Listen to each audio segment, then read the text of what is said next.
Hey guys, welcome back to the channel where we are catching crappie out of a camo boat.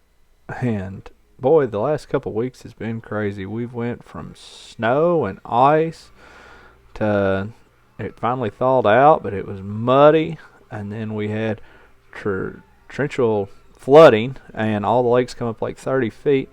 But we're still out there doing it. And I don't know if I told you last week, but we fished a tournament with Crappie Masters and ended up placing third. That was on Rough River, and there's a fish from Cumberland. But anyway, we weren't weren't able to get any footage while we were out there. We took the cameras, but it poured down rain on practice day, which was Friday, and we never did record. Caught several fish, had a big time, and then of course we don't typically don't film on tournament day. Mostly just try to catch fish. So didn't get anything from Rough. Kind of a recap from it though.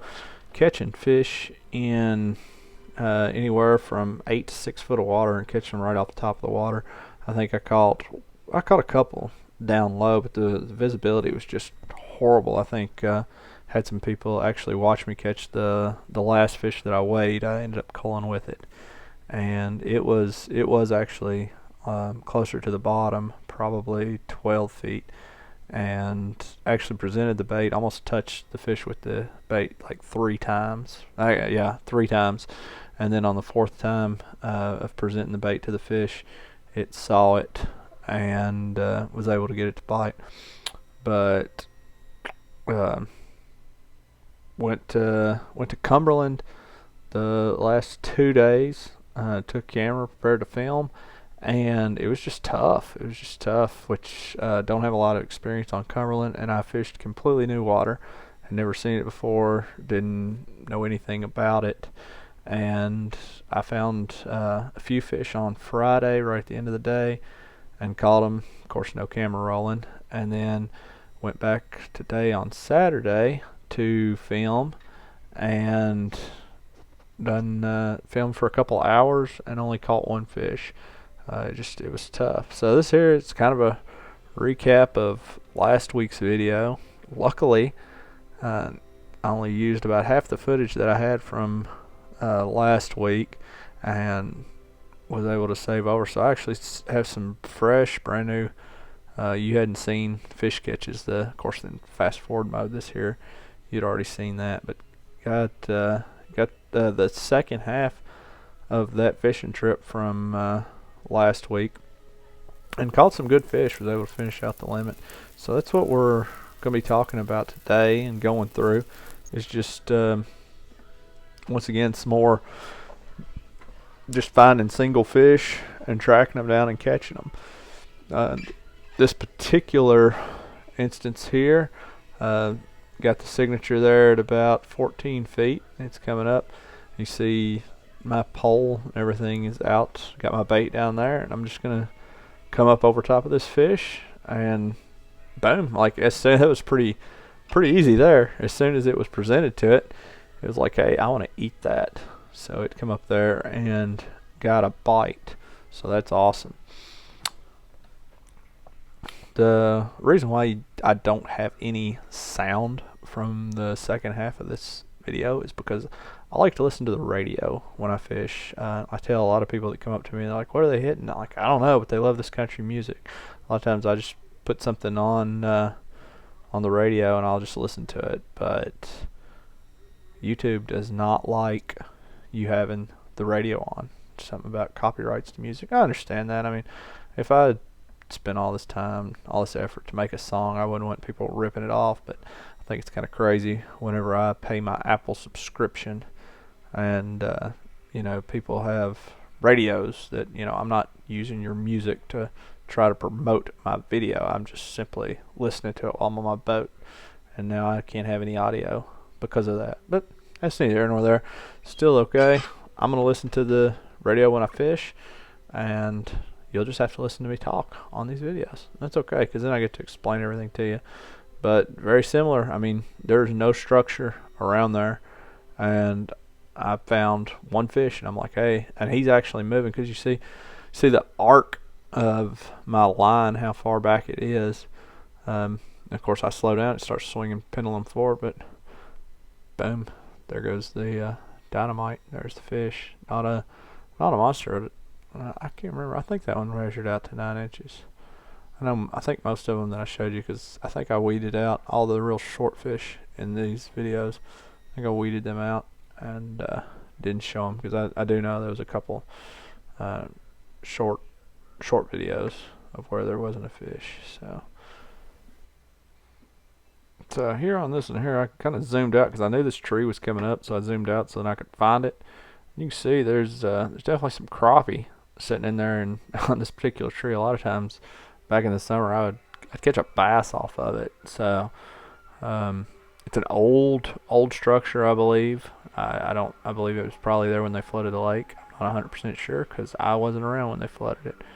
But come up over top of the structure, and you have to be really careful because, I mean, you know how many jigs I've donated to this particular tree, because it's well protected, and these fish, they love to hang out just under it. But you can see several different fish, and not a lot of them are going to react. I think I presented to a call difference, which actually right there I've kind of lost my bait. There it is. Find it. And I'm trying to not get hung up because I don't really want to break off and retie, so I'm trying not to get hung up. I'm also trying to figure out which fish I want to target, which one of these jokers is going to be the biggest, because I've caught several. I'd say multiple fish over a pound off of this tree. So but find that fish there. It's a decent fish. It's not going to be a pound, but it's a decent fish. And see, it done the little swipey motion, which I just left the bait there. And we've seen that several times if you've been watching these videos. But don't jerk it. You jerk it, you'll never get that fish to bite. But just let it sit there whenever it swung, and then this next time, boom, it hits. So if there's anything that I have learned in the last, I don't know, 3 or 4, well, I guess 2 or 3 weeks, 3 or 4 weeks of fishing, it is this new thing, and I did not see it in the summer. Them swiping at the bait and missing it. I don't remember that happening a lot in the summer. It seemed like whenever they did that motion, a lot of times you could set the hook because it had it. And here in the last, I don't know, at least probably 3 or 4 videos. I know back in January, we're done in March, so yeah, at least a month or two.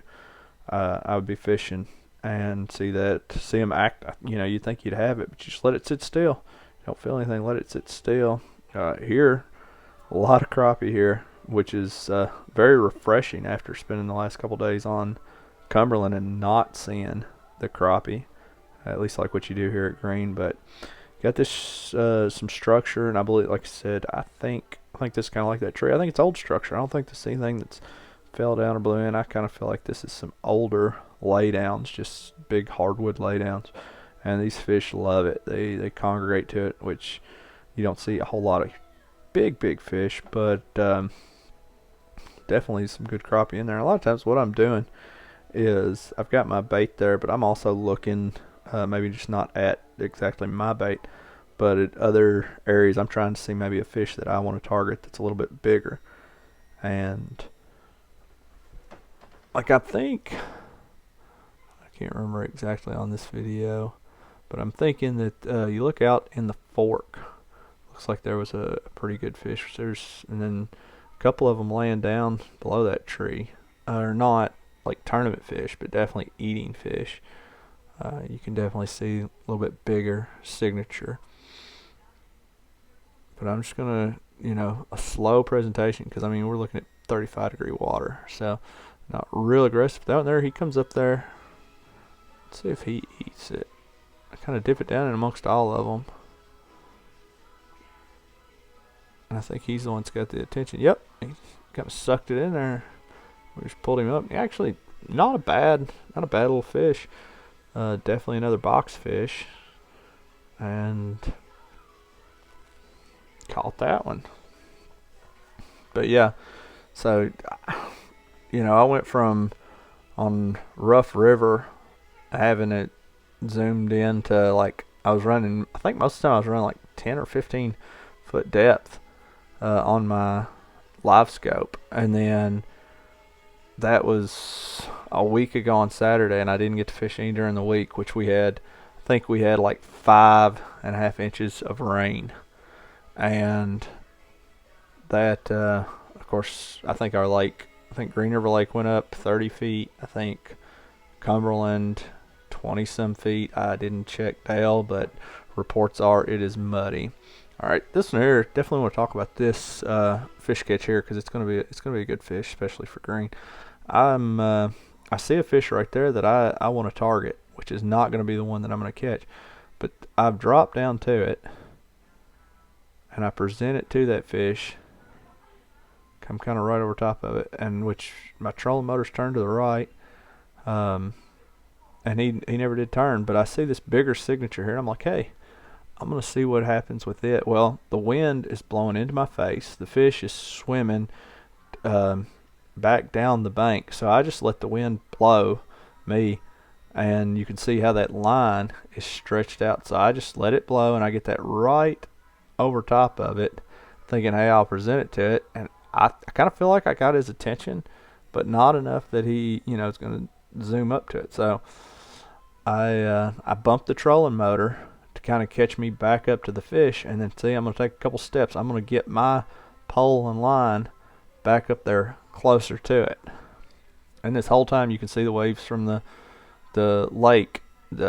Everything's pushing against me, and the fish is coming at me. So you've got to, everything's about the boat control.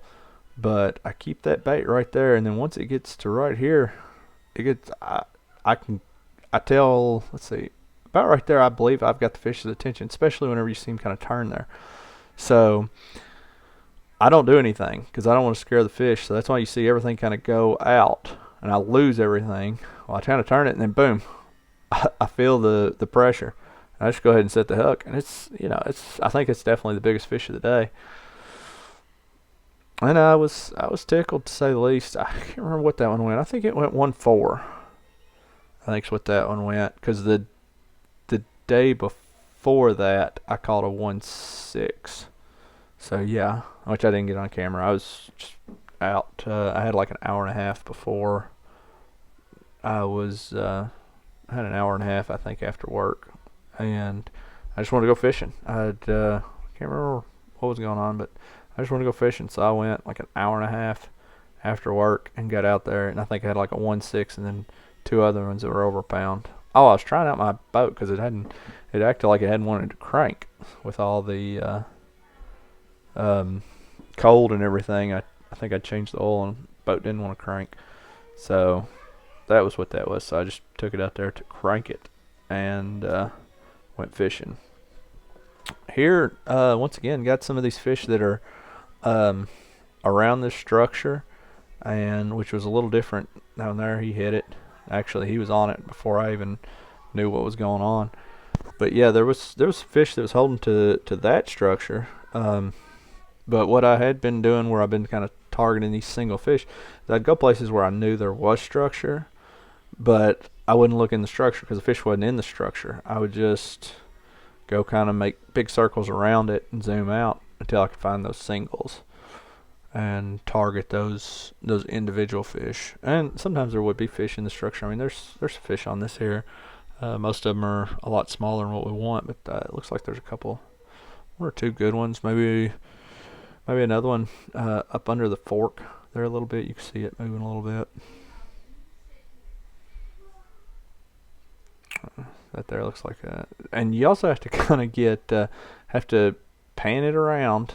You can see I've choked up because on my pole in the right screen, you can see I do it. When you're trying to get the object of the game is to get the bait as close to the fish without scaring the fish as possible. So nothing says you have to hold it this way or you have to be positioned here on your boat.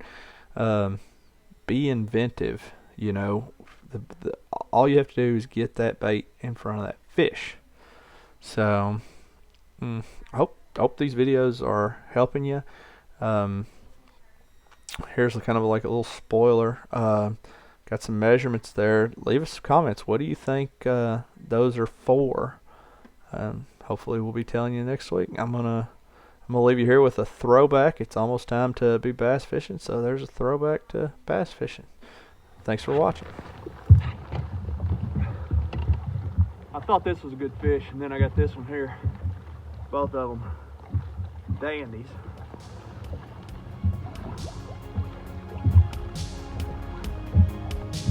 And then just a mess of crappie. We'll let the water drain out. We'll get a picture of all of it, and we'll fill them all back.